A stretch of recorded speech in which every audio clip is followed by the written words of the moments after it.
avoir la connaissance, alors illumine les yeux de nos cœurs encore cet après-midi. Accorde-nous de connaître le Christ, lui qui vit en nous et en qui nous vivons, afin d'accomplir et de marcher efficacement dans ce que tu as pour nous. Au nom de Jésus-Christ. Et qu'un saint dise Amen. Je peux avoir un meilleur Amen que ça? Alléluia.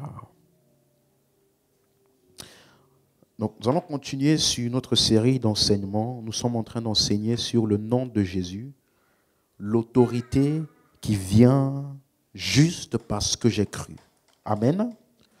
Et nous avons commencé à parler dans Luc chapitre 24, à partir du verset 25. Jésus leur dit, ô hommes sans intelligence, dont le cœur est lent à croire tout ce qu'ont dit les prophètes, ne fallait-il pas que le Christ souffrit ces choses et qu'il entrât dans sa gloire? Et commençant par Moïse et par tous les prophètes, il leur expliqua dans toutes les Écritures ce qui le concernait. Donc une chose importante ici, on voit que Jésus a rencontré deux de ses disciples auxquels il a apparu, et au lieu de leur parler de son expérience pendant les 3 jours et 3 nuits, ce qu'il a physiquement et spirituellement expérimenté, ce n'est pas ce qu'il a fait.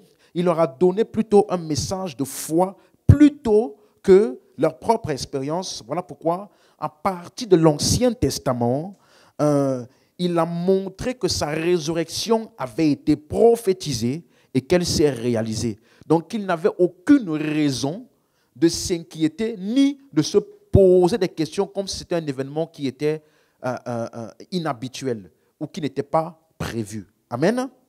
Et donc, Jésus, pendant qu'il leur expliquait ça, ils ne savaient pas encore que c'était Jésus.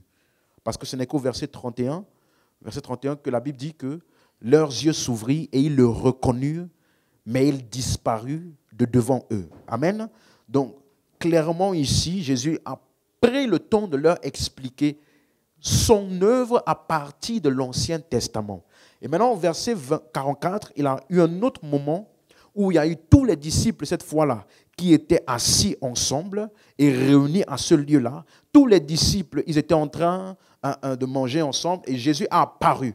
Et quand Jésus a apparu, il leur a demandé, il s'est montré à eux physiquement, ses mains, son côté, amen, il s'est montré à eux. Et lorsque il a fini, il a mangé avec eux. Ils ont mis leurs mains sur son côté, ils ont mis leurs mains aussi sur les trous qu'il y avait dans ses mains. Amen. Et après avoir prouvé physiquement qu'il était vivant, au verset 44 maintenant, il donne une preuve supplémentaire. Et regardez ce qu'il dit. C'est là ce que je vous disais lorsque j'étais encore avec vous, qu'il fallait que s'accomplisse ce qui est écrit, tout ce qui est écrit de moi, dans la loi de Moïse, dans les prophètes et dans les psaumes. Amen.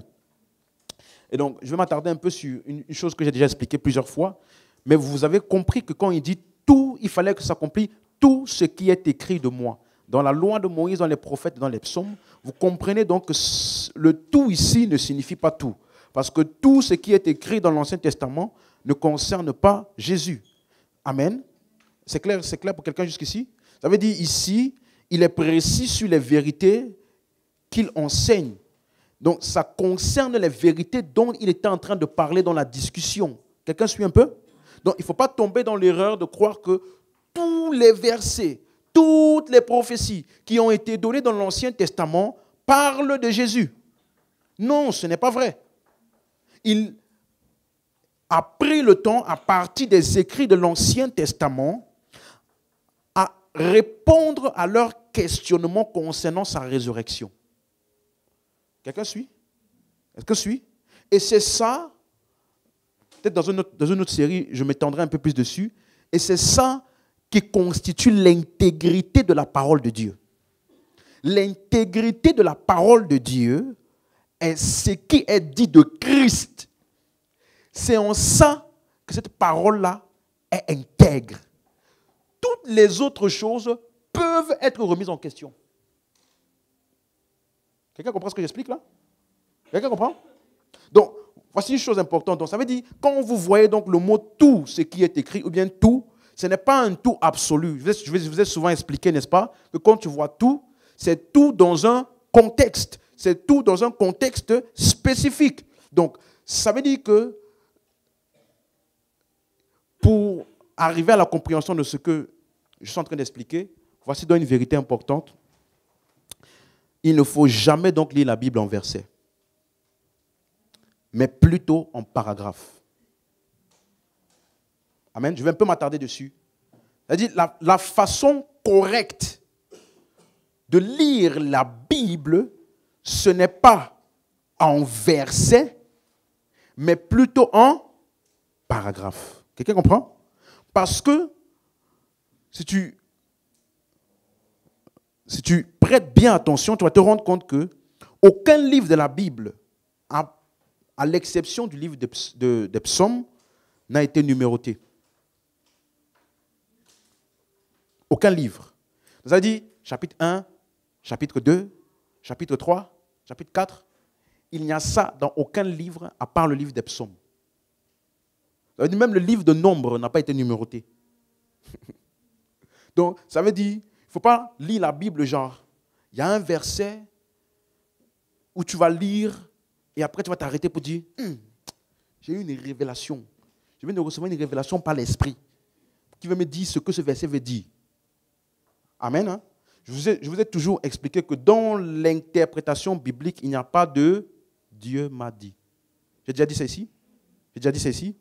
Ou l'Esprit m'a dit. Je parlais encore avec un de mes amis, toujours mes amis pasteurs, et il disait qu'il a lu la parabole du semeur, et il a demandé à Dieu, mais Seigneur, je ne comprends pas. Pourquoi telle terre-là n'a pas porté de fruits? Et puis Dieu lui a dit que c'est parce qu'il n'était pas sauvé. Donc, et c'est ça qu'il enseigne. Dans l'interprétation biblique, il n'y a pas de Dieu m'a dit. Il y a plutôt, j'ai lu, j'ai étudié tout le contexte, voici ce que le verset veut dire. Maintenant, basé sur ça, Dieu peut te donner une directive. Mais le verset et le texte en lui-même, ce n'est pas Dieu m'a dit. Quelqu'un suit? J'écoutais encore un autre, il disait, la Bible dit dans Marc 16, allez par tout le monde, prêchez la bonne nouvelle à toute la création. Vous avez vu? La Bible n'a pas dit allez prêcher la bonne nouvelle à tous les hommes, mais à toute la création. Elle dit tu dois parler à l'argent. Tu dois parler à tes circonstances. Toute la création a des oreilles et entend. Toute la création. C'est-à-dire quand tu prêches la parole là, même le ciel écoute, même les montagnes écoutent, même l'argent écoute. Donc quand tu parles là, tu peux appeler l'argent vient. Et dit, tu vois, c'est parce que nous ne lisons pas la Bible en paragraphes. Nous lisons en versets. S'il avait juste lu le verset d'après, ça dit quoi? Celui qui croira. Voiture peut croire. Argent peut croire. Dans la création dont il s'agit, c'est qui? Les hommes qui ont la capacité de croire. Donc, il ne faut jamais permettre à un verset d'avoir un sens par lui-même. Quelqu'un comprend? Et c'est pour ça que dans cette discussion ici, Jésus parlait, quand il disait il fallait que tout ce qui s'accomplit, tout ce qui est écrit de moi, c'était en référence avec sa mort, son ensevelissement et sa résurrection, puisque c'est de ça qu'il parlait. Ou alors, quand tu vas lire dans Philippiens 4, verset 13, je puis tout par celui qui me fortifie. Est-ce qu'il est en train de dire, je peux n'importe quoi, je peux toute chose par Christ qui me fortifie? Est-ce que c'est ça qu'il est en train de dire? Non. Est-ce que je peux aller sur la route, là je vois un policier, je lui donne une bonne gifle là, pars. Est-ce que je peux faire ça? Par celui qui me fortifie, demande pourquoi tu fais ça? Je puis tout. Par celui qui me fortifie. Tu veux aussi aller en prison? Par celui qui te fortifie. Quelqu'un comprend maintenant mon exemple? Donc, quand tu lis ce genre de texte, qu'est-ce qu'il faut se poser comme question? De quoi parlait-il? Quel est le sujet de la conversation, du contexte? Verset 11, par exemple, il dit, ce n'est pas en vue de mes besoins que je dis cela, car j'ai appris à être content de l'état où je me trouve. verset 12. Maintenant, on va compter ensemble. On va compter ensemble. Je sais vivre dans... Ça fait 1. Je sais vivre dans l'abondance. Ça fait 2. En tout et partout, j'ai appris à être rassasié. Ça fait 3. Et à avoir faim. Ça fait combien? 4. À être dans l'abondance. Ça fait 5. Et à être dans la disette. Ça fait combien de choses? 6. Verset 13. Je puis toutes ces 6 choses-là par celui qui me... Quand j'ai lu comme ça, j'ai bien lu. Quelqu'un comprend maintenant? C'est clair pour quelqu'un? Donc, ça veut dire que, qu'est-ce que Paul enseignait ici par exemple? Que ma situation financière ne change pas qui je suis. Donc, dans ce verset simplement, il vient de totalement démanteler toute la théologie erronée selon laquelle on va définir un croyant par ses possessions matérielles. On va définir un croyant, son avancée, le fait qu'il est grandi avec Dieu, il croit dans la connaissance, il est performant par ses possessions matérielles. Non, ça c'est une doctrine erronée. Parce que la position du croyant, suis-moi bien, est permanente et indépendante de ce qui se passe dans le monde pour lui. C'est pour ça que tu vas lire, quand tu lis Actes des Apôtres et les Épîtres, l'Église primitive n'a jamais célébré la pauvreté ni célébré la richesse. Ils n'ont jamais dit je te rends grâce à Dieu pour la pauvreté. Ou ils n'ont jamais dit le frère là, il est riche, hein, il est béni. Il n'y avait pas ce genre de langage. Quelqu'un comprend maintenant? Parce que ça n'a rien à voir avec qui nous sommes en Christ. Donc, ça veut dire, je puis tout par celui qui me fortifie. Comment je suis arrivé à cette conclusion-là? C'est parce que j'ai lu, non pas en verset, mais j'ai plutôt lu en paragraphe. C'est clair pour quelqu'un? C'est clair jusqu'ici? Revenons dans Luc 24. Tu as suivi? Donc, quand il dit tout ce qui est écrit de moi dans la loi de Moïse, les prophètes et les psaumes, alors il leur ouvrit l'esprit, ou alors il leur ouvrit l'intelligence, afin qu'ils comprissent les Écritures. Qu'est-ce qu'ils ont compris de ce que Jésus leur a expliqué? Verset 46, il leur dit, ainsi il est écrit que le Christ souffrirait, qu'il ressusciterait des morts le 3e jour. Oui, c'est ça. Donc, et c'est de ça donc qu'il a parlé en disant tout ce qui est écrit de moi. C'est clair? Donc, il a expliqué dans l'Ancien Testament, pas tout l'Ancien Testament, mais ce qui était écrit concernant ses souffrances et sa résurrection le 3e jour. Verset 47. Et que la repentance et le pardon des péchés seraient prêchés en son nom à toutes les nations, à commencer par Jérusalem. Donc, un croyant doit savoir comment interpréter les Écritures et comment les lire correctement. C'est clair? C'est clair pour cette partie? Donc, progressons un peu. Donc, dans cette série, on a commencé à voir donc, la compréhension de la révélation de Christ qui est complète dans sa résurrection, pas avant. On se rappelle? Parce que le Christ, avant la résurrection, n'est pas le même après la résurrection. Dans Matthieu, chapitre 16, verset 16, par exemple, Jésus a demandé qui est-ce que les gens disent que je suis. Et finalement, Pierre se lève et il répond, tu es le Christ, le Fils du Dieu vivant. Donc, voici la révélation présente que Pierre avait. Et regardez comment Jésus a répondu, verset 17. Jésus, reprenant la parole, lui dit, « Tu es heureux, Simon, fils de Jonas, car ce ne sont pas la chair et le sang qui t'ont révélé cela, mais c'est mon Père qui est où? Dans les cieux. » Donc, il dit, « Tu es heureux. » Et tu vois, Pierre ici, il ne sentait plus. C'est fini. Je suis le bienheureux Pierre de la révélation. C'est moi qui ai eu la révélation. Certainement, il était même déjà allé partout sur les réseaux en train d'écrire un nouveau statut. L'homme de la révélation. Pierre de la... Donc, tellement qu'il était enthousiasmé par ce qu'il venait de dire, il n'a pas pris le temps d'écouter la suite. Quelqu'un suit? Il n'a pas pris le temps, il était même déjà en train de fonder l'Église internationale, l'homme de la révélation. Mais, suis-moi, regarde le verset 18. Et moi, je te dis, tu as dit, Jésus ne s'est pas arrêté au verset 17 en disant tu es bienheureux, tout ça. Verset 18, il dit, et moi je te dis que tu es Pierre, et sur cette pierre, je bâtirai mon église, et que les portes du séjour des morts ne prévaudront point contre elle. Quand Jésus a dit ça, il aurait déjà dû comprendre qu'il parlait de sa résurrection. Parce qu'il a parlé des portes du séjour des morts. Donc ça montre qu'il serait mort et irait dans le séjour des morts. Et il devait prévaloir du séjour des morts. Donc, si Pierre n'a pas suivi ça, c'est normal maintenant qu'à partir du verset 20, il dit, alors il recommanda aux disciples de ne dire à personne qu'il était le Christ. Verset 21. Dès lors, Jésus commençait à faire connaître à ses disciples qu'il fallait qu'il allât où? À Jérusalem.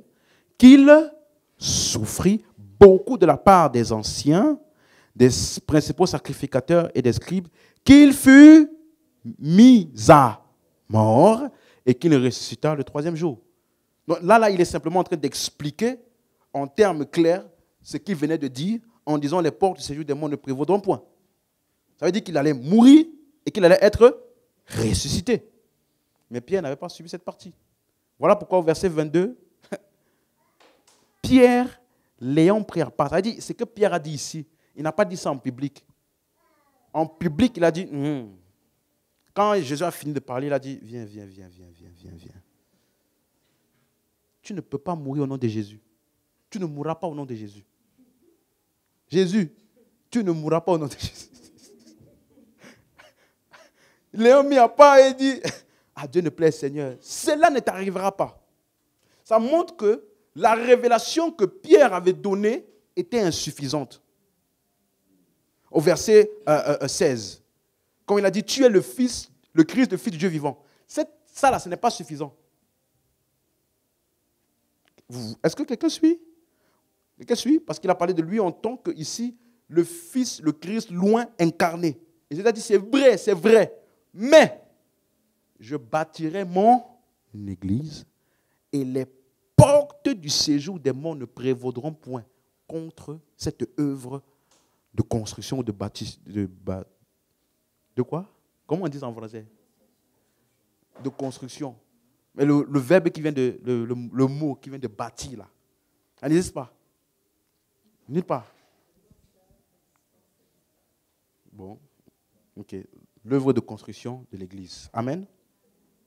Donc, ça montre donc que, est-ce que je peux dire que la révélation donc ultime qui révèle Jésus se trouve dans sa résurrection? Je peux dire ça? Que c'est ça qui vous donne la compréhension optimale de qui il est. Je peux dire ça? Oui? Donc, si tu t'arrêtes simplement à ce que tu sais de Jésus dans les 4 évangiles, ta compréhension de qui il est insuffisante. On est ensemble? C'est clair? Allons donc dans Hébreux 1, verset 1, ça va faire plus sens. Hébreux 1, verset 1. Après avoir autrefois, à plusieurs reprises et de plusieurs manières, parlé à nos pères par les prophètes. Vous avez vu? Après avoir autrefois, à plusieurs reprises et de plusieurs manières, parlé à nos pères par les prophètes. Donc ici, si tu veux bien traduire, parce que si tu lis le verset 2, on dit là-bas Dieu. OK? Donc dans la construction plus exacte de ce texte-là, ce n'est pas Dieu qui a parlé de plusieurs manières, de plusieurs reprises, mais c'est plutôt les prophètes. Ici, le sujet qui parle, ce sont les prophètes qui ont parlé à plusieurs reprises et de plusieurs manières à nos pères. Suivez? Voilà pourquoi au verset 2 maintenant, tu peux nous afficher le verset 2 s'il te plaît. Dieu, dans ces derniers temps, nous a parlé par le Fils. Est-ce que vous suivez? Donc au verset 1, il utilise le mot grec polytrophos, c'est-à-dire plusieurs reprises ou alors plusieurs époques. Donc c'est le mot, c'est un rapport avec le temps. Donc il y a eu différentes périodes de temps ou époques où les prophètes ont parlé. Quelqu'un suit? Et il utilise aussi le mot polyméros, plusieurs manières. Ça veut dire différentes portions de vérité. Reviens dans Hébreux 1, verset 1. Vous avez suivi? Je vais reformuler comme ça sera plus clair. Donc, il dit, après avoir autrefois, donc, autrefois là, les prophètes ont parlé. Dans ce que les prophètes ont dit, ils ont parlé à plusieurs époques différentes. Et dans ce qu'ils ont dit chacun à leur époque, il y avait une portion dans ce qu'ils ont dit, portion de vérité. C'est clair? Donc, Hébreux 1, verset 1 est en train de décrire le ministère prophétique des prophètes de l'Ancien Testament. Comment est-ce qu'ils ont parlé et quel était le contenant de leurs paroles? Si tu n'as pas cette description-là, tu risques de t'embrouiller parce qu'au verset 2, il te dit maintenant, Dieu, dans ces derniers temps, nous a parlé par le Fils. Ce n'est pas par le Fils dans l'original, c'est dans le Fils. Parce que le Fils n'est pas un des prophètes de plus qui est venu aussi parler de la part de Dieu. OK? Donc, il nous a parlé dans le Fils. Quelqu'un comprend? Donc, ça veut dire que, qu'est-ce qu'il est en train de faire ici? Il est en train de montrer comment était le discours des prophètes dans l'Ancien Testament. Ça doit t'aider parce que quand tu vas lire l'Ancien Testament, il faut comprendre le contenu de leurs paroles. Quelqu'un comprend? Il y a des portions et il y a des différentes époques. Amen. Il te dit maintenant, Dieu dans ces derniers temps nous a parlé dans le Fils, maintenant suis-moi bien, qu'il a établi quoi? Héritier de toutes choses par lequel il a aussi créé le monde. On va voir ça tout à l'heure. Mais le mot héritier de toutes choses, maintenant, vous comprenez qu'on dit toutes choses? Ah. Donc, quelle chose? Lancez-vous, lancez-vous, lancez-vous. Qu'est-ce qu'on vient de parler? De quoi a-t-on parlé au verset 1? Donc, ce que les prophètes ont annoncé de plusieurs manières et à plusieurs reprises, le Fils est quoi? Héritier de toutes ces prophéties-là.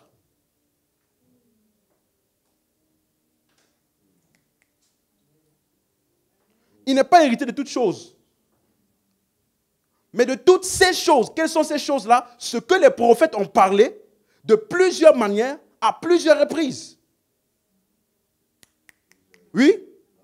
Donc, on te dit qu'il a été établi. Donc, on dit, Dieu nous a parlé par le Fils qu'il a établi. Donc, ça veut dire qu'il a été établi comme étant le bénéficiaire de toutes ces prophéties. Encore une fois, pas de toutes les prophéties de l'Ancien Testament. Parce que toutes les prophéties là ne parlaient pas du Fils. On n'a pas dit qu'il n'est pas héritier des prophéties qui annonçaient la chute de Jérusalem et qu'il devait avoir un autre roi qui devait suivre après. C'est écrit dans l'Ancien Testament, mais ça ne parle pas du Fils. Donc, ce sont les prophéties qui ont trait à sa mort et à sa résurrection. Il est devenu le bénéficiaire. C'est pour ça que le mot établi là, il a été établi, c'est le mot grec titémi. Titémi en grec, ça veut dire ordonné. Ordonné. Quelqu'un suit? Donc, ça veut dire que Dieu l'avait ordonné pour être celui dont parlaient les prophéties des prophètes.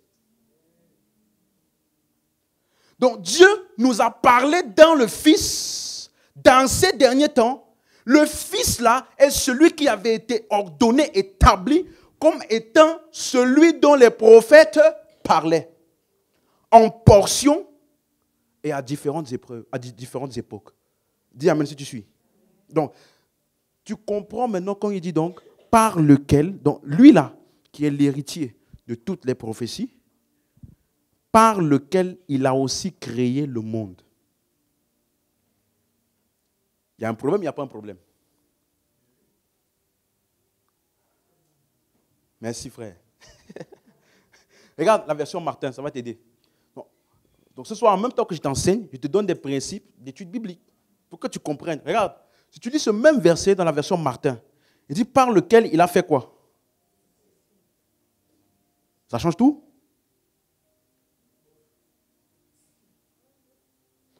Il a créé le monde. Quand on dit le monde dans l'autre version, là, tu penses à quoi? L'univers, n'est-ce pas? Le ciel, la terre, n'est-ce pas? Mais quand ici tu lis les siècles. Là, ce n'est plus le monde. Ça parle des époques dont il avait parlé au verset 1. À chaque époque. Oui? Oui? Donc, ça fait référence, c'est pour ça que ce mot-là, c'est le mot aion. Ça parle dans chaque ère des activités qu'il y a. C'est le même mot que vous allez voir. Ne vous conformez pas au siècle. C'est aion, c'est ce mot-là. Elle dit cette époque et les activités de cette époque. Donc, le Fils par lequel il a fait les siècles. Donc, de quel siècle parle-t-il et de quelles activités? Les activités des prophètes dans chaque époque. Tout ce qu'ils ont fait et dit en rapport avec lui.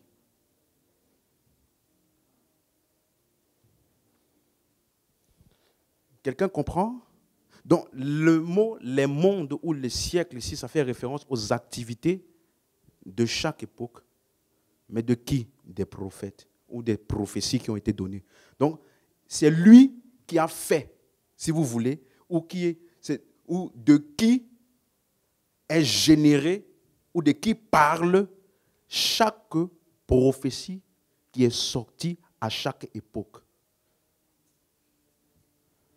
Quelqu'un comprend? Donc, il te montre que, ici, dans le verset 2, l'auteur de Hébreux fait une distinction entre le Fils et les prophètes.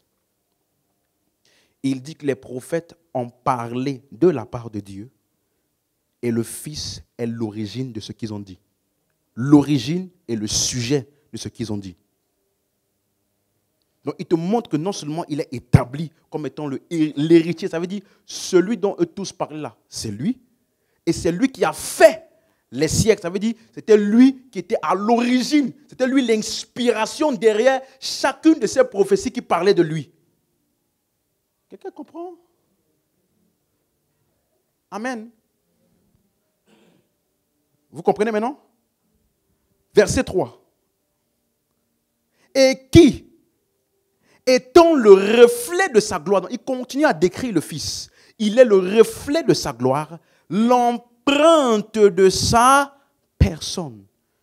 Un mot très très puissant. C'est le mot empreinte là, c'est le mot caractère ou caractère, comme vous voulez. Caractère, oui c'est ça. En grec, ça veut dire l'empreinte. Donc ça veut dire quelque chose de spécifique à une empreinte. Quelque chose qui est spécifique à toi. Et ça veut aussi dire l'expression exacte d'une personne. Ça veut dire une représentation précise en tout point. En d'autres termes, le Fils là, si tu veux voir Dieu parmi les hommes, sa représentation exacte en tout point, regarde le Fils.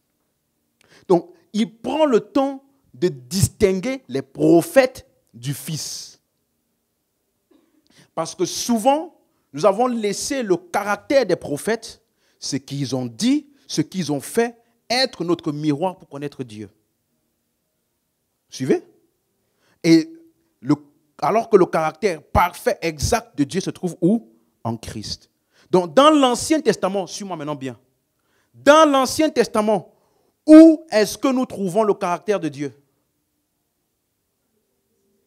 Dans les prophéties qu'ils ont données concernant Christ. Pas dans tout ce qu'ils ont donné. Donc, l'Éternel a donné, l'Éternel a repris. Est-ce que ça parle de Christ? Non. Donc, a-t-on le droit de corriger ou de remettre ça en place si ce n'est pas en ordre dans ce que nous avons vu dans le Christ? Oui.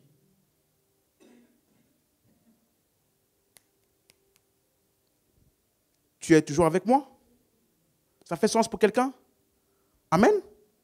Donc, ça veut dire que toutes les prophéties de l'Ancien Testament n'ont pas le même poids. Celles qui parlent de Christ ont plus de poids que toutes les autres.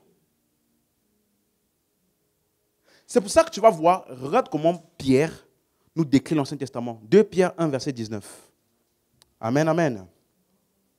2 Pierre 1, verset 19.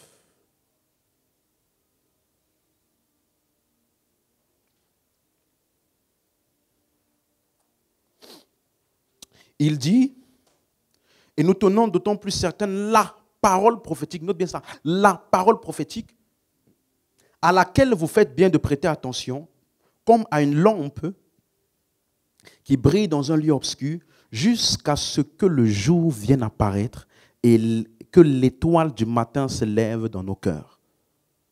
Suivez? Parce que si tu ne comprends pas de quoi il parle ici, tu vas penser qu'il parle simplement d'une parole prophétique. Non. Parce qu'au verset 20, il te dit, nous savons qu'aucune prophétie de l'Écriture n'est sujet. D'abord, qu'aucune prophétie de l'Écriture ne peut être objet de quoi? Donc, il est en train de parler de quoi ici?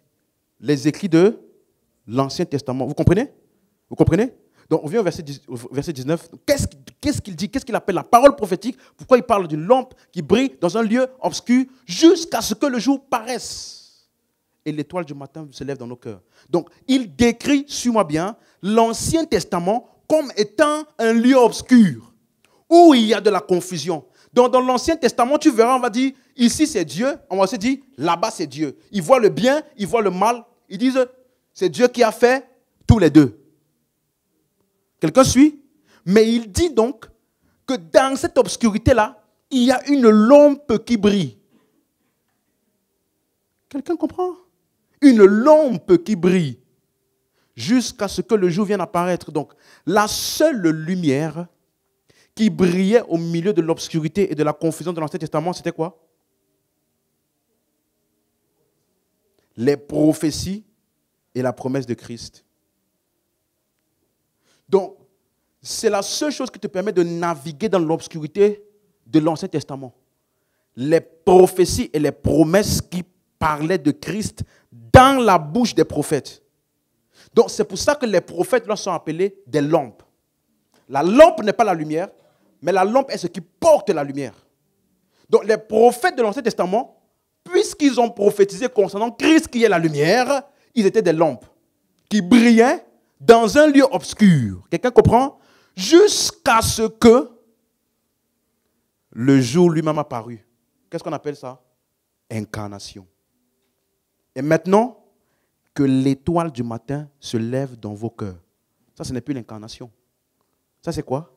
La résurrection et son ascension ou alors son habitation en nous. Quelqu'un a compris ou je dois réexpliquer?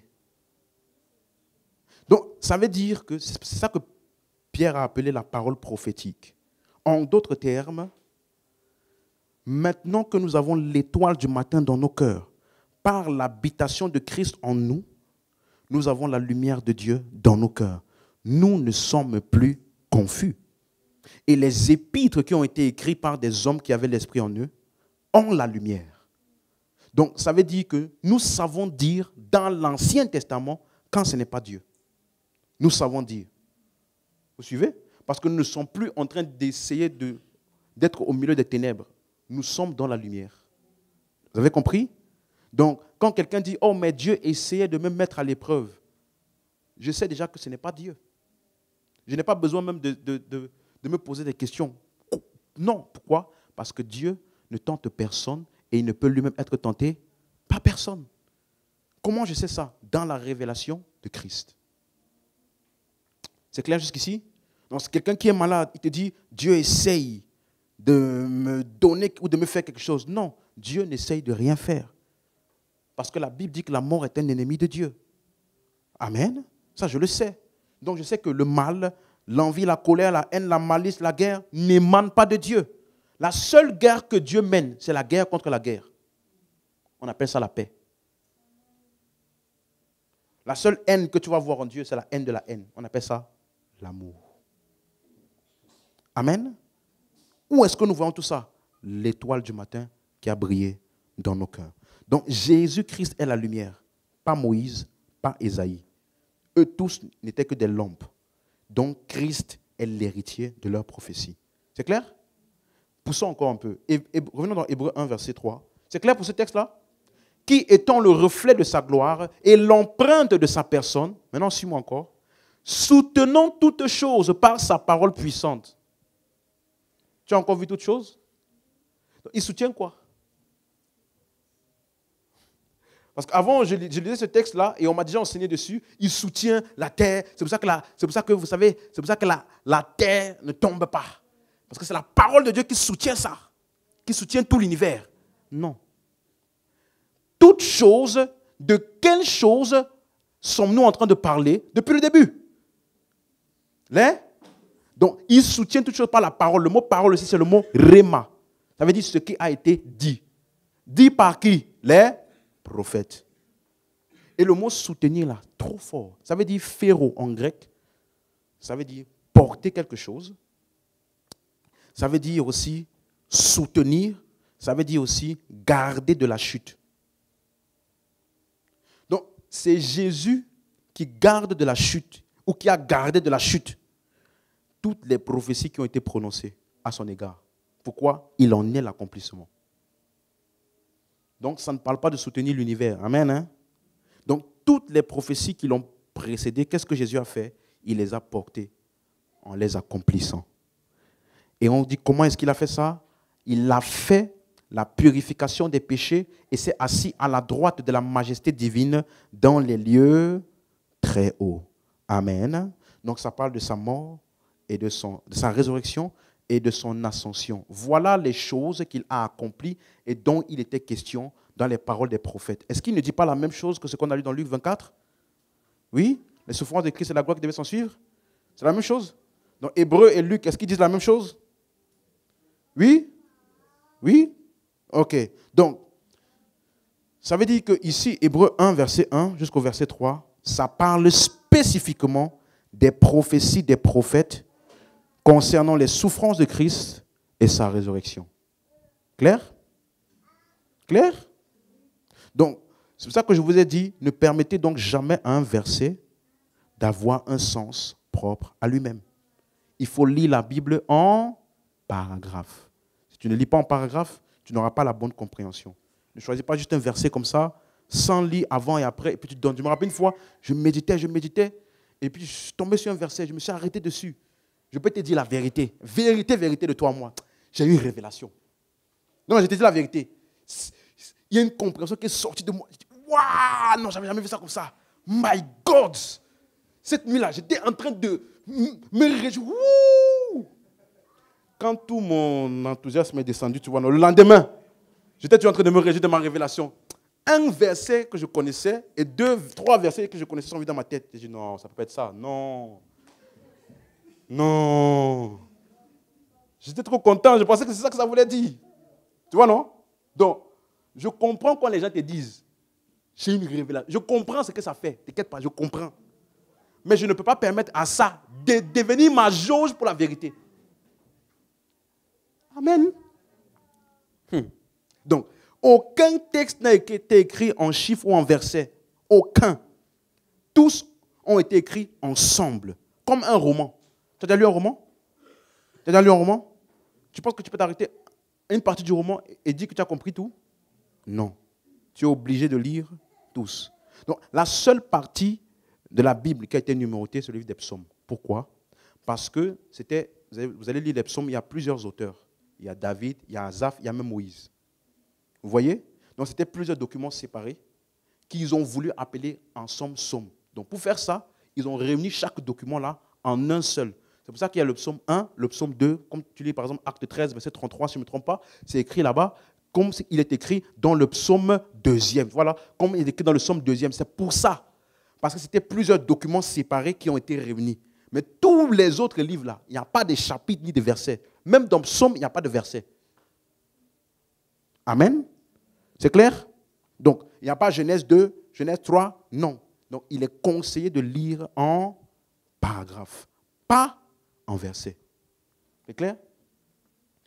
Quelqu'un disait une fois, vous savez, c'est possible d'être éloigné de Dieu. Parce que la Bible dit dans Éphésiens 2, 13, nous qui étions jadis éloignés, vous qui étiez jadis éloignés. Donc, faites attention, sinon, vous pouvez être éloigné de Dieu. Ça, là, c'est si tu lis ça en verset. Et même dans le verset, on te dit, vous avez été rapprochés.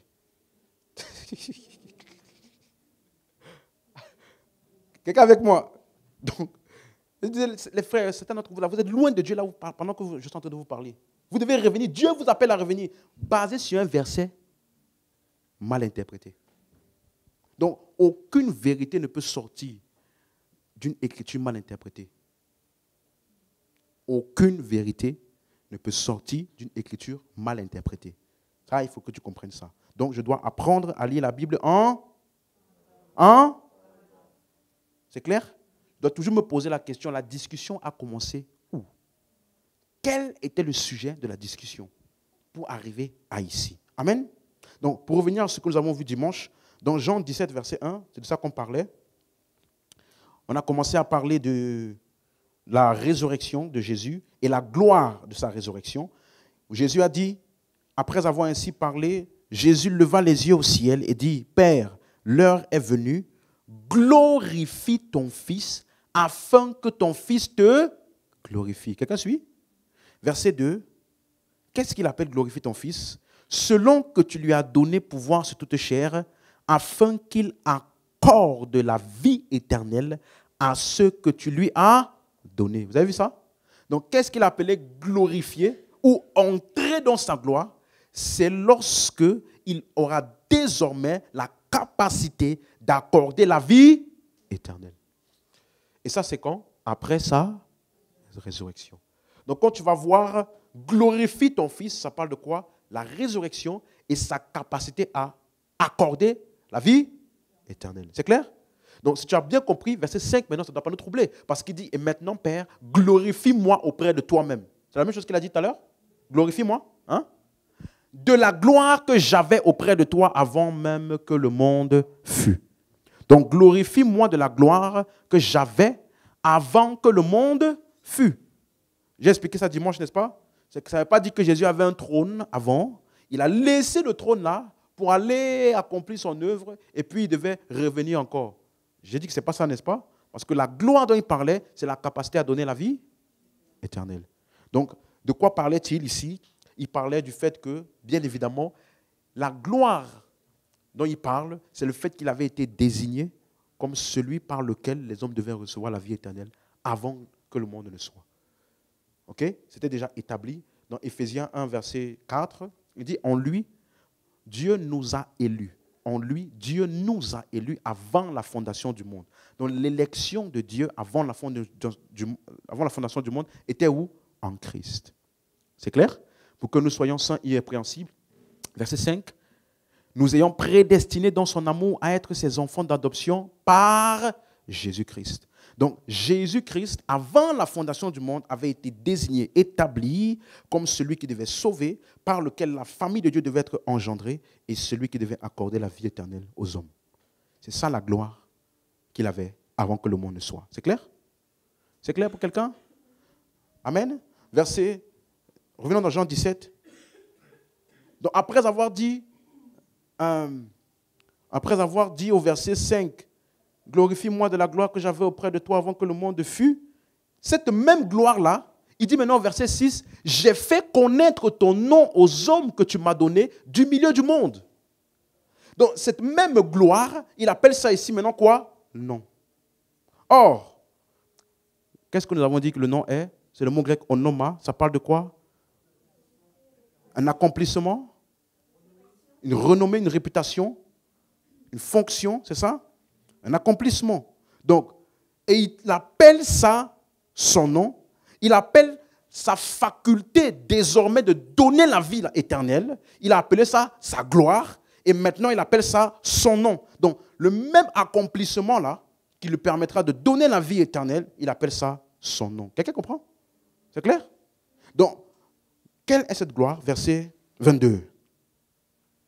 Je leur ai donné la gloire que tu m'as donnée, afin qu'ils soient un, comme nous sommes un. Quelqu'un comprend? Donc, c'est quoi la gloire de Dieu? En quoi est-ce que Dieu manifeste sa gloire? Quelle est la gloire de son nom?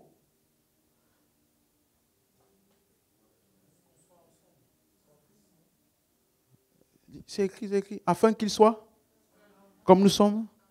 Comment on appelle ça? L'union avec le Père en Christ. ça là n'existait pas avant la résurrection. Quelqu'un suit? Donc j'ai une question pour toi.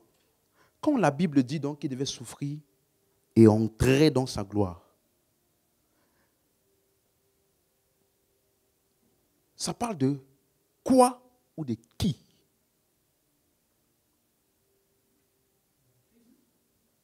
On dit le Christ devait souffrir et entrer dans sa gloire. Si tu as compris c'est quoi sa gloire, donc ça veut dire c'est dans quoi qu'il devait entrer? Ou qu'est-ce qu'il a appelé la gloire dans laquelle il devait entrer?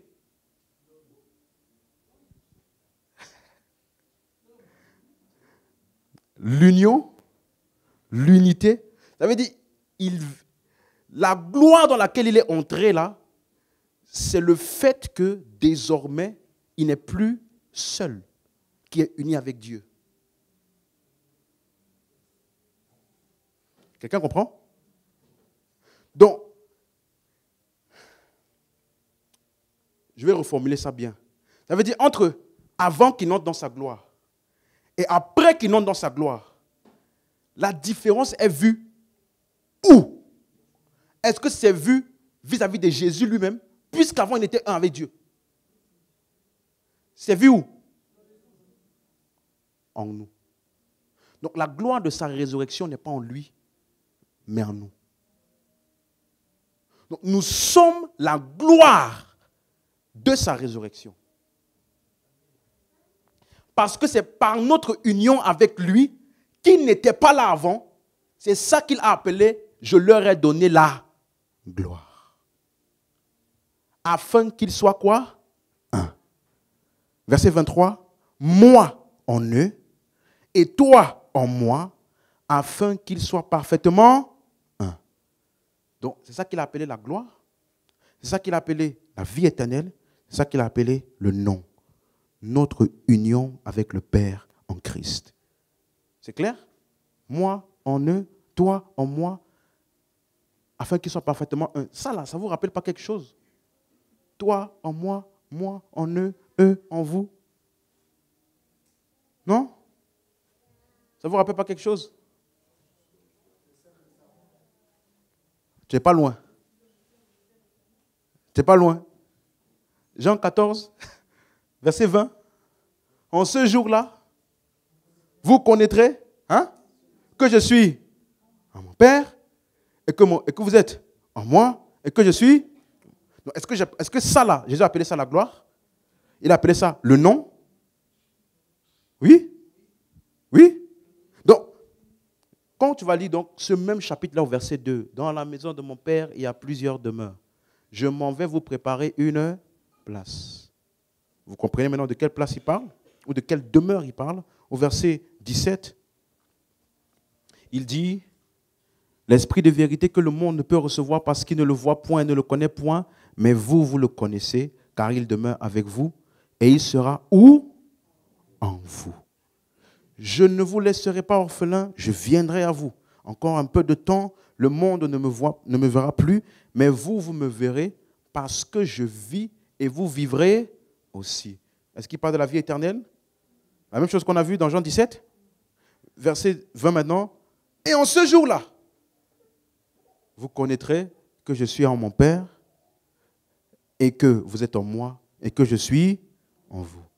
C'est ça le nom, c'est ça la gloire dans laquelle il est entré, c'est ça son accomplissement. Donc le nom de Jésus parle de notre identification à lui. Le nom de Jésus parle de l'Esprit en nous. Amen. Donc, quel est l'accomplissement en lien avec son nom? C'est sa résurrection. C'est aussi le fait qu'il nous a donné son esprit. Amen. Donc, quand je dis au nom de Jésus, je suis en train de dire par ce qu'il a accompli à sa résurrection, mais je suis aussi en train de dire parce que l'esprit est en moi. Alléluia. C'est clair? C'est clair? Donc, il a appelé ça la gloire, le fait qu'on est désormais un avec lui. Le fait qu'il vit désormais en nous, il a appelé ça la gloire. Il a appelé ça la vie éternelle. Il a appelé ça le nom. Acte 2, verset 21. Acte 2, verset 21. Quiconque invoquera le nom du Seigneur sera sauvé. Donc, le nom du Seigneur, nous avons vu, verset 32, il parlait de sa résurrection.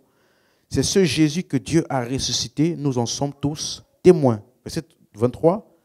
Élevé par la droite de Dieu, il a reçu du Père le Saint-Esprit qui avait été promis et il a répondu comme vous le voyez et l'entendez. Donc, on a vu dimanche dernier l'importance de ce mot élevé. Donc, Jésus est déjà élevé. Il a déjà été élevé. Et ce mot, c'est le mot grec upsos. Ça veut dire être exalté ou être élevé à partir d'une position d'abaissement. Quelqu'un suit? Upsos, ça veut dire être élevé ou exalté à partir d'une position d'abaissement. Donc, quand c'est utilisé pour Jésus, ça veut dire que ça fait référence au fait que Jésus, il est mort, c'est-à-dire il a été abaissé dans sa mort, et après, il a été exalté à la droite de Dieu. Amen. Acte 5, 31 nous explique mieux cela. Acte 5, 31, Dieu l'a élevé par sa droite comme prince et sauveur pour donner à Israël la repentance et le pardon des péchés. Amen. Donc quand tu vas lire exalté, élevé, ça parle de sa résurrection et de ce qui en découle. Donc quand tu dis aujourd'hui, Jésus, nous t'élevons plus haut, ce n'est pas scripturairement correct. Parce qu'il est déjà élevé. Dans le sens où sa résurrection et son exaltation a déjà eu lieu. C'est clair? Donc l'élévation, son exaltation fait référence à sa résurrection. Et dans cette résurrection, il y a un nom qui va avec. Il y a une fonction qui va avec. Et c'est ça que je vais t'expliquer en parlant de la droite de Dieu. Mais avant d'aller plus loin, on a vu Philippiens 2, verset 5. C'est clair? Donc tout ce que Jésus a accompli dans sa résurrection, il a investi ça dans son nom. Quand tu parles de son nom, c'est tout ce qui a été investi et accompli dans cette résurrection. Amen. Hein? Donc quand tu vas voir maintenant Philippiens 2, verset 5, ayez en vous les sentiments qui étaient en Jésus-Christ, lequel, existant en forme de Dieu, n'a point regardé comme une proie à arracher d'être égal avec Dieu. La suite. Mais il s'est dépouillé lui-même en prenant une forme de serviteur, en devenant semblable aux hommes, et ayant paru comme un simple homme, il s'est humilié lui-même. Donc ça, l'abaissement dont je vous ai parlé avant l'élévation, se rendant obéissant jusqu'à la mort, et même jusqu'à la mort de la croix. Verset 9. C'est pourquoi aussi Dieu l'a souverainement quoi? Souverainement quoi? Donc, tu vois que quand on dit élevé, c'est toujours à la suite d'un abaissement. Donc, il s'est humilié, il s'est abaissé dans sa mort et son ensevelissement. Et de cet abaissement, il a été élevé. Et c'est quoi son élévation? Dieu l'a souverainement élevé et lui a donné le nom. Donc, le nom de Jésus parle de son élévation. Donc, le nom de Jésus, ce n'est pas J-E-S-U-S. Hein? C'est plutôt son élévation. Il a donné le nom au-dessus de tout nom. C'est pour cela que, dans sa résurrection, par ce texte, on voit qu'il est devenu donc plus grand que l'incarnation. Plus grand que le ministère terrestre qu'il a exercé. Il est exalté. Donc, c'est pour cela que tu vas voir le nom au-dessus de tout nom. Dimanche, j'ai expliqué ça. C'est le mot grec hyper upsos. Donc, il y a le même mot upsos qu'on a vu. Ça veut dire quoi? Upsos, on a vu tout à l'heure. Ça veut dire quoi? Élevé, n'est-ce pas? Mais il dit ici hyper upsos. Ça veut dire au-delà. Bien au-delà. Donc, il a été élevé au-delà de tout ce qu'il était avant. Tout au-delà de l'incarnation, au-delà de son ministère dans les 4 évangiles, et bien sûr, au-delà de la mort. Donc, dans sa résurrection, il a eu une fonction qu'il n'avait jamais eue dans les 4 évangiles. Tu es là? Et c'est pour ça que je vous ai dit donc que le Christ dans l'incarnation, ce n'est pas le même que le Christ dans la résurrection, en termes d'office. C'est clair pour quelqu'un? La suite, verset 10. Afin qu'au nom de Jésus, tout genou fléchisse et toute langue confesse que Jésus-Christ est Seigneur. Non, pardon. Afin qu'au nom de Jésus, tout genou fléchisse dans les cieux, sur la terre et sous la terre. Verset 11. Et que toute langue confesse que Jésus-Christ est Seigneur à la gloire de Dieu, le Père. On se rappelle de ce que j'ai expliqué sur ça? Est-ce que ça veut dire que tous les genoux de tous les hommes sur la terre doivent fléchir devant lui? C'est ça que j'avais dit? Ça parlait de quoi?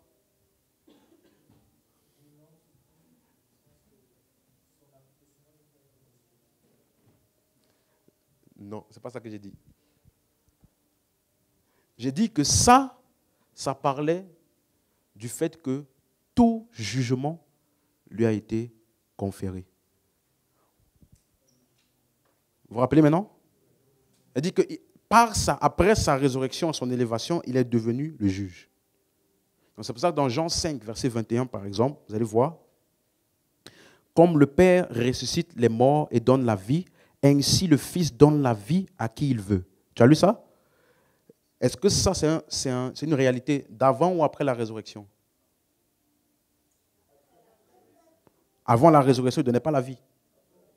C'est clair? Donc ici, il est en train de parler d'une réalité post-résurrection. Le Fils donne la vie. Donc dans cette post-résurrection-là où le Fils donne la vie, tout le monde suit? Vous suivez? Verset 22. Qu'est-ce qu'il y a autre? Le Père ne juge personne. Mais il a remis tout jugement à qui? Au Fils. Donc désormais, par sa résurrection, le Fils est le juge de tout. C'est en ça qu'on dit que tout genou fléchit, toute langue confesse. Pas dans le sens où tous les hommes doivent venir s'incliner, mais plutôt dans le sens où tous seront jugés par lui. Maintenant, je t'ai donné un point important. Romains 14, verset 10. Mais toi, pourquoi juges-tu ton frère? Ou toi, pourquoi méprises-tu ton frère? Puisque nous comparaîtrons tous devant le tribunal de Dieu. Donc c'est en rapport avec le jugement ici?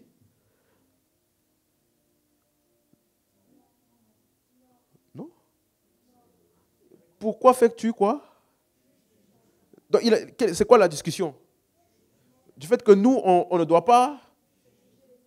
Pourquoi? Parce que nous paraîtrons tous devant le tribunal de qui? De Dieu, n'est-ce pas? Oui ou non? Donc c'est ça le contexte, n'est-ce pas? Maintenant, regardez le verset. Donc c'est dans le contexte du jugement. Du fait que c'est Dieu qui est le juge là, qui te dit maintenant, verset 11. Car il est écrit. Donc nous paraîtrons tous devant le tribunal de Dieu. Pourquoi? Car il est écrit. Je suis vivant, dit le Seigneur. Tout genou fléchira devant moi et toute langue confesse. Donnera gloire à qui? Donc quand tu vas lire ça, ça parle du fait que qui est juge? Dieu. Donc cette phrase-ci, l'interprétation de ça, c'est quoi? Verset 10. Verset 10. Puisque nous comparaîtrons tous devant le tribunal de Dieu. Pourquoi? Verset 11. Car il est écrit. Je suis vivant, dit le Seigneur. Tout genou fléchira devant moi et toute langue donnera gloire à Dieu. Donc quand tu entends ce texte-là, ça dit Dieu. Mais après sa résurrection, ça ne dit plus Dieu, ça dit qui? Le Fils. Tout genou fléchit devant lui maintenant. Toute langue confesse que Jésus-Christ est Seigneur. C'est clair? Est-ce que c'est clair? Verset 12. Ainsi, chacun de nous rendra compte à Dieu pour lui-même. Donc, c'est en rapport avec le fait que dans sa résurrection, Jésus est devenu le juge. Il est devenu l'autorité, le chef, le prince de la vie. Donc, il est celui qui donne la vie, il est celui qui juge. Et donc, sa résurrection l'a qualifié pour donner la vie. Acte 17, 31, il est écrit, parce qu'il a fixé un jour où il jugera le monde selon la justice par l'homme qu'il a désigné. Comment est-ce qu'il a été... quelle est la preuve que Dieu a donnée que c'est Jésus qui est l'homme par qui tous seront jugés? Ce dont il a donné à tous une preuve certaine. Comment? En le ressuscitant des morts. Donc le seul qualifié pour juger les autres, c'est celui qui est ressuscité. Alléluia. Donc, c'est pour ça qu'on a terminé dimanche en disant Jean 3, 17. Dieu, en effet, n'a pas envoyé son Fils dans le monde pour qu'il juge le monde, mais pour que le monde soit sauvé par lui. Voilà encore une autre réalité. Le Père ne juge pas, il a remis au Fils. Mais le Fils, quand il vient, ce n'est pas pour juger, c'est pour sauver. Où est donc le jugement? On se rappelle maintenant? Verset 18, il dit maintenant, celui qui croit en lui n'est point. Donc, et celui qui ne croit pas est déjà. Donc, le jugement est dans le choix de l'homme vis-à-vis de l'évangile. Donc, il n'y a personne qui sera étonné du jugement. Parce que ce n'est pas quelque chose de futur. Ce qui est futur ne sera que la manifestation de ton choix. Mais le jugement en lui-même est déjà établi. Amen. Donc, ça veut dire, le christianisme donc, est donc cette seule foi ou religion au monde qui affirme que son sauveur et son maître est vivant. Pas dans une planète quelque part, mais en chacun de nous. Et par cette résurrection-là, il est qualifié pour parler du jugement. Aucun autre ne peut. Tu es avec moi? Donc, le nom de Jésus signifie aussi ça. Il est le chef, il est le dirigeant. Donc, dans Matthieu 28, 18, Jésus s'étant approché leur parla ainsi, tout pouvoir m'a été donné dans le ciel et sur la terre. Et je vous ai dit que ça, il n'avait jamais dit ça avant, n'est-ce pas? Il n'avait jamais dit ça avant. Dans les 4 évangiles, il a dit ça après sa résurrection. Et c'est pour ça qu'on a vu qu'il a été élevé donc à la droite de Dieu. Maintenant, suis-moi bien pour terminer ce soir. C'est quoi donc la droite du Père? Ou alors, c'est où la droite du Père? Tu es avec moi? Parce que j'ai déjà vu quelqu'un, il disait, oh, j'ai eu une vision. Et puis, j'étais amené au ciel. J'ai vu là-bas, il y avait le Père qui était assis sur le trône. Et puis, Jésus était à sa droite. Et Jésus suppliait le Père, s'il te plaît, le Père, attends encore un peu. Pardonne-leur les hommes. Et puis, il y avait Satan à gauche.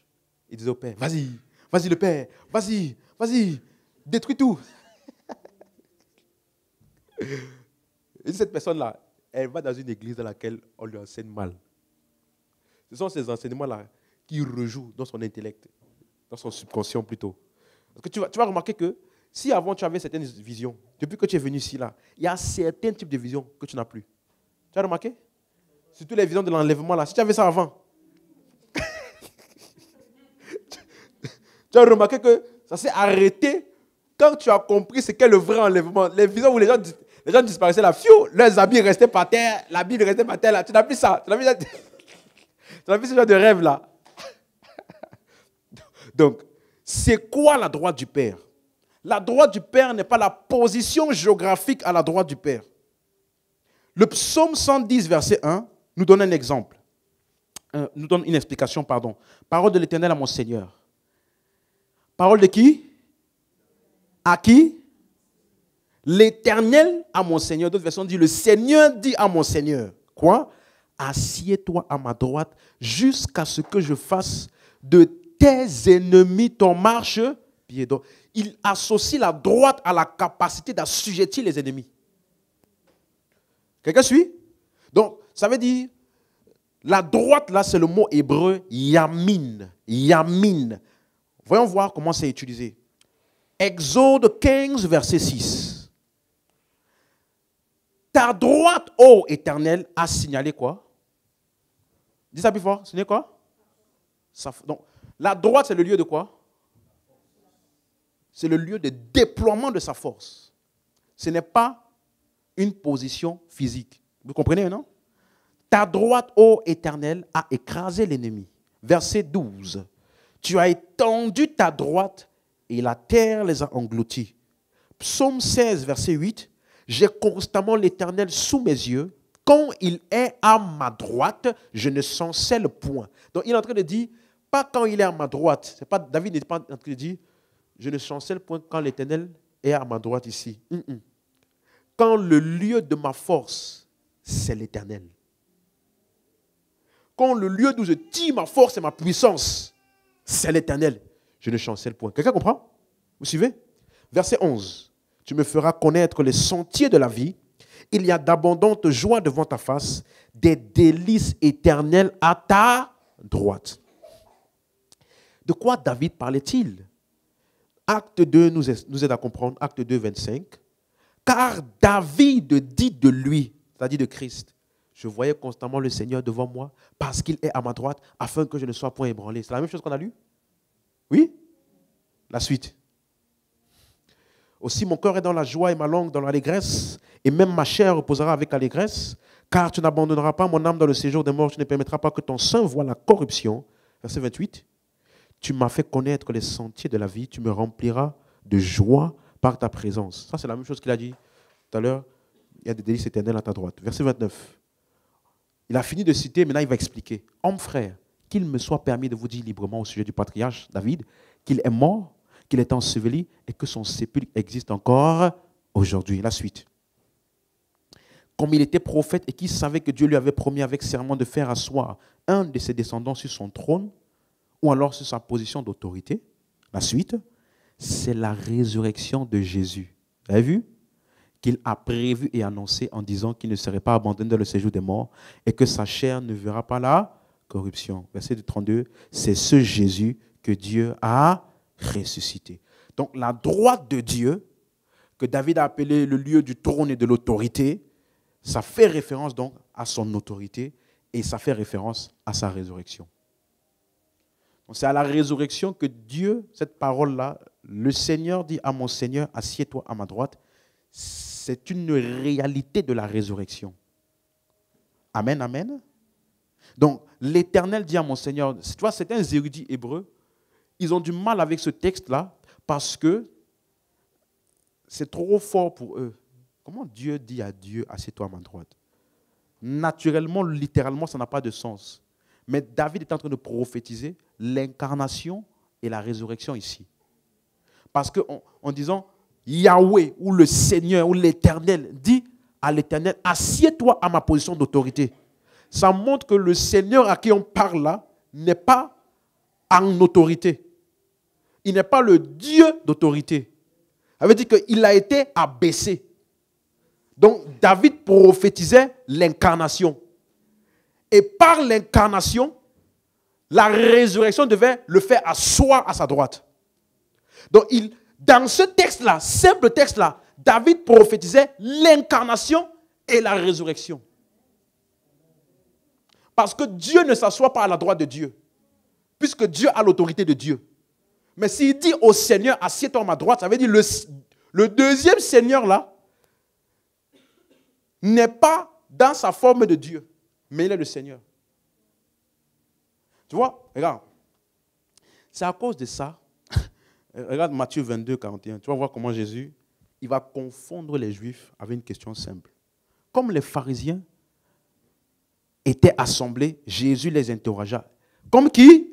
Les pharisiens. Connaissaient de la loi, n'est-ce pas? Connaissaient des Écritures.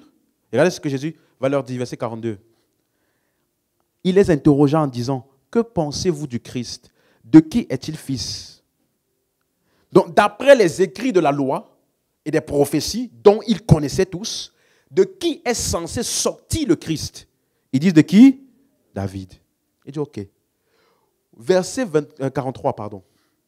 Et Jésus leur dit, comment donc ce même David-là, animé par l'Esprit, ça veut dire que ce n'est même pas David qui a imaginé, c'est animé par l'Esprit, comment David l'appelle-t-il Seigneur? Lorsqu'il dit, le Seigneur dit à mon Seigneur, assieds-toi à ma droite jusqu'à ce que je fasse de tes ennemis ton marchepied. La suite. Si donc David l'appelle Seigneur, comment est-il son fils? Comment peux-tu appeler ton descendant mon Seigneur, au même rang que le Seigneur? Si les Juifs répondaient à ça, ils devaient admettre l'incarnation. Que le Christ là, ou le Messie, est Dieu fait homme. S'ils répondaient à cette question, ils n'avaient plus aucune base pour critiquer Jésus quand il disait « Je suis le Fils de Dieu, le Père et moi nous sommes un ». Pourtant, à chaque fois qu'il disait ça, il prenait des pierres. Il dit « Ok, mais attends, vous êtes pharisien, vous croyez en David. Pourquoi appelle-t-il son descendant mon Seigneur? Verset 46. Nul ne peut ne plus lui répondre un mot. Ce n'est pas parce qu'il ne savait pas, hein. Ce n'est pas parce qu'il ne comprenait pas la question. Hein. Ils n'ont pas pu répondre parce qu'ils savaient que s'ils répondaient. Et depuis ce jour, personne n'osa plus lui poser des questions. Il y a des questions là, ça tait les contradicteurs, c'est fini. Tu as réglé le cas. Mais tu vois, ça veut dire que cette prophétie parlait de l'incarnation, mais aussi de la résurrection. C'est ce qu'on appelle dans le langage herméneutique l'union hypostatique. Dieu dit à Adonai, ou alors au Seigneur qui est dans l'humanité, assieds-toi à ma droite. Donc, c'est quoi la droite, encore une fois, qu'est-ce qu'on a vu? L'autorité, le pouvoir. Donc, qu'est-ce que ça voulait dire ce texte-là? Parce que quand tu dis assieds-toi à ma droite, ta droite, c'est là où il y a toute ta puissance, toute ton autorité, tout ce qui fait de toi, toi. Donc, quand tu dis à quelqu'un, assieds-toi à ma droite, tu es en train de lui dire, prends ma place. Désormais, on ne me verra plus. Toutes les actions, les œuvres qui peuvent émaner de moi, ce seront maintenant à partir de celui-là qui est à ma droite. Donc, en fait, c'est pour ça qu'on dit le Père a tout remis au Fils. Quelqu'un comprend? Toute son autorité. Donc, Marc 16, 19, quand tu lis, le Seigneur, après leur avoir parlé, fut enlevé au ciel et il s'assit à la droite de Dieu. N'imagine pas un voyage où il est parti s'asseoir sur un trône. Parce que n'oublie pas que là, c'est là où tu es assis aussi.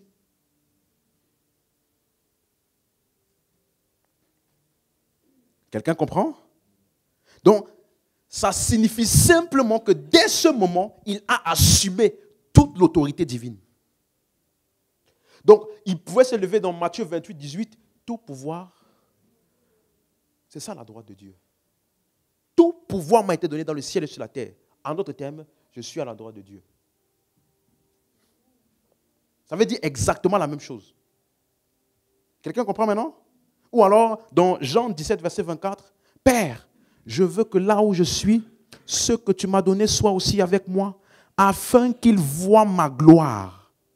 La gloire que tu m'as donnée, parce que tu m'as aimé avant la fondation du monde. Mais verset 22, il avait dit quoi? Je leur ai donné la gloire que tu m'as donnée, afin qu'ils soient un, comme nous sommes un.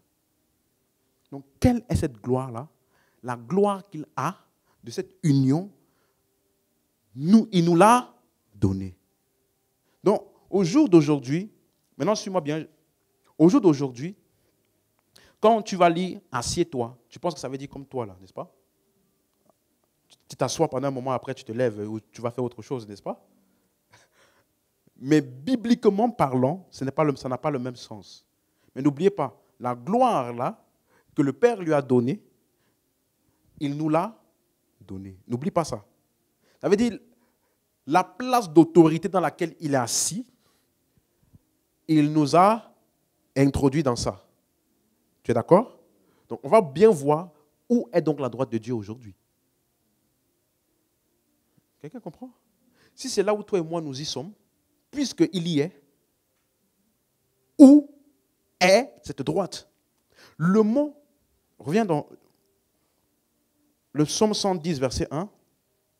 Quand il dit « assieds-toi à ma droite », le mot « asseoir » en hébreu, c'est le mot « yashab ». Yashab. Et ça, c'est un mot lequel tu dois bien connaître. Et toi-même, après, va regarder ce mot-là. Yashab. Y-A-S-H-A-B. Y-A-S-H-A-B. Yashab. C'est clair? Tout le monde a pu noter? Ça veut dire rester, habiter, demeurer. Rester, habiter, prendre résidence. Donc, ce n'est pas genre, ça ne veut pas dire assieds-toi genre. Tu t'assois, après tu peux te lever après. Vous comprenez? C'est plutôt assieds-toi dans le sens de reste là. Demeure là. Donc, cette position d'autorité ou ce trône-là est pour toujours. Quelqu'un comprend? Donc Dieu a tout donné à Jésus pour toujours. Et il y restera. Quelqu'un suit? Donc quand Jésus a dit dans Jean 14, 2, il y a plusieurs demeures dans la maison de mon Père. Après il dit, je vais vous préparer une place. Est-ce à sa droite? Parce que je vous ai dit, son départ n'est pas un départ. Quand il dit je m'en vais, ne pense pas qu'il est en train de dire je pars.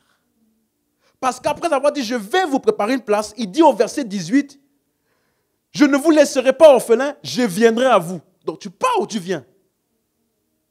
Donc, son départ est une arrivée. Mais ce n'est pas une arrivée comme la première fois.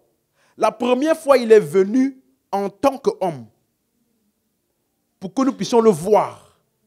Mais la deuxième fois, verset 20, en ce jour-là, où je serai revenu, vous connaîtrez pas que je suis à Jérusalem, ni en Galilée, mais vous connaîtrez que je suis où? En vous. Donc quand Jésus dit je vais, il dit c'est un départ ou c'est une arrivée. Est-ce que je peux reformuler ça en disant je vais en vous?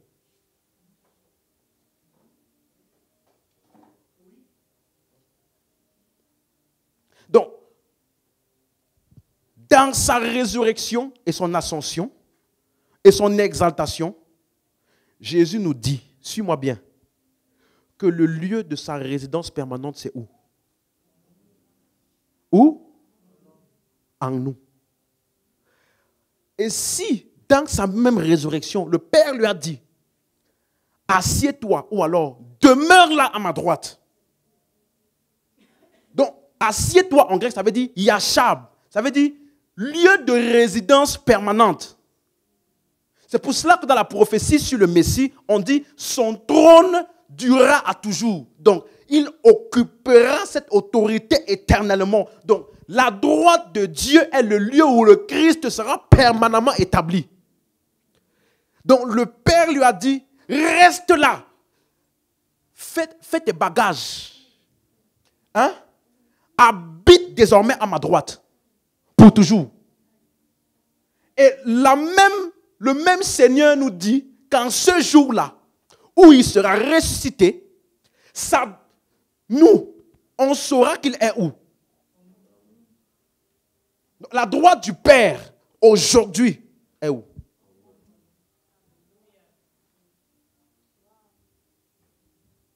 Tu as compris? Donc, son lieu de déploiement de sa force, sa puissance, tout ce qu'il est désormais où? C'est pour ça que je t'ai dit, quand on dit je donne ma droite à quelqu'un, ça veut dire on ne me voit plus. C'est lui là qui prend ma place. Donc ne cherche plus Dieu nulle part qu'en toi. Amen, amen, amen. C'est clair? Donc, la droite du Père, donc, aujourd'hui, fait référence à son habitation dans le croyant. Regarde Ephésiens 1, verset 18. Amen. C'est clair? Il illumine les yeux de votre cœur pour que vous sachiez quelle est l'espérance qui s'attache à son appel, la richesse de sa gloire, de son héritage qu'il réserve ou n'est pas dans l'original. La richesse de la gloire de son héritage dans les saints. C'est comme ça que c'est écrit dans l'original. La suite. Quelle est, en nous qui croyons, l'infinie grandeur de sa puissance se manifestant avec efficacité par la vertu de sa force. Verset 20. Regardez ce qu'il dit maintenant. Il a déployé où? En Christ. Suis-moi. En le ressuscitant où? Et en le faisant où? À sa droite, n'est-ce pas? Dans les lieux célestes. Maintenant, vous suivez? Verset 21, pardon. Au-dessus. Donc sa droite là, assis à sa droite, c'est au-dessus, n'est-ce pas? Suis bien de toute domination, autorité, toute puissance, toute dignité et de tout nom qui peut se nommer non seulement dans le siècle présent, mais dans le siècle à venir. Donc il décrit la droite de Dieu. Verset 22. Il a tout mis sous ses pieds et il a donné pour chef suprême à l'Église. La suite. qui est son corps, la plénitude de celui qui remplit tout en tous. La suite. Et vous. La suite, Éphésiens 2, 1. Et vous. Donc, il est la plénitude de celui qui remplit tout en tous. Je t'ai dit, il n'y a pas verset, chapitre. Si tu divises en verset, chapitre, tu vas louper l'idée. C'est la continuation là. De sa droite, il a tout mis. Et vous. Vous êtes la suite de son discours.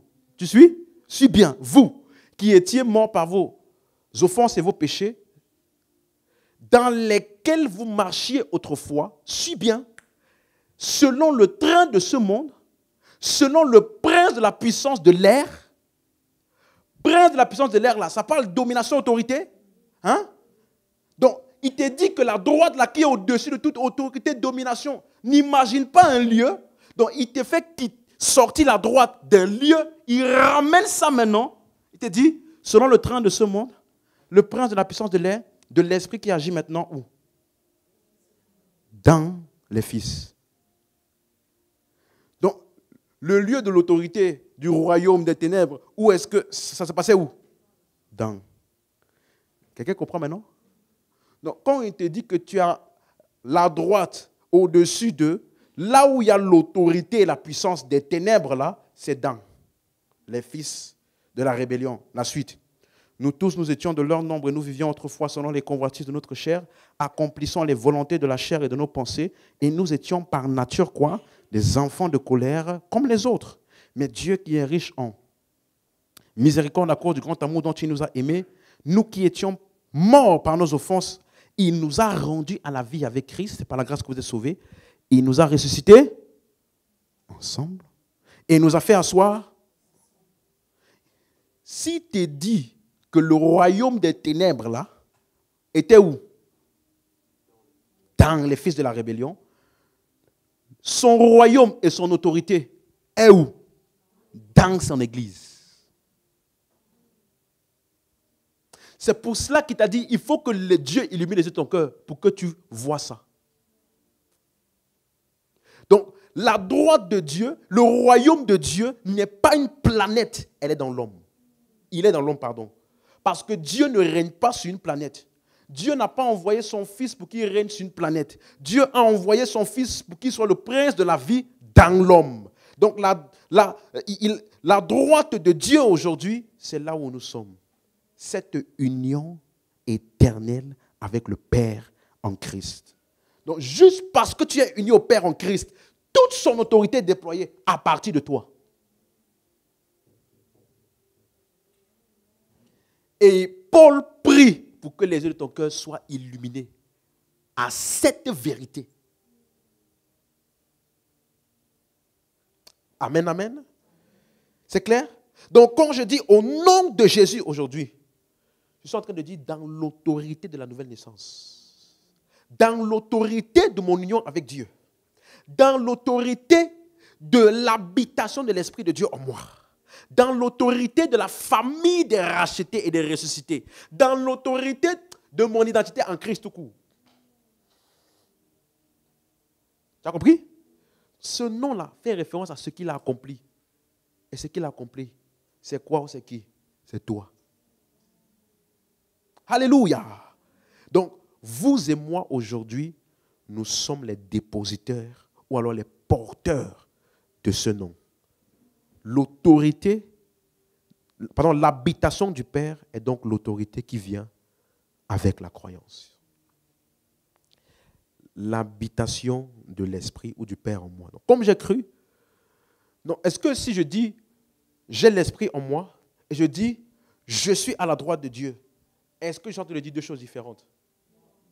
Est-ce que je dis la même chose? Oui? Ok. Donc, le nom de Jésus là, ce n'est pas l'ensemble des lettres. C'est son accomplissement. Amen. Ça fait référence donc à ce lieu-là. Amen, amen, amen.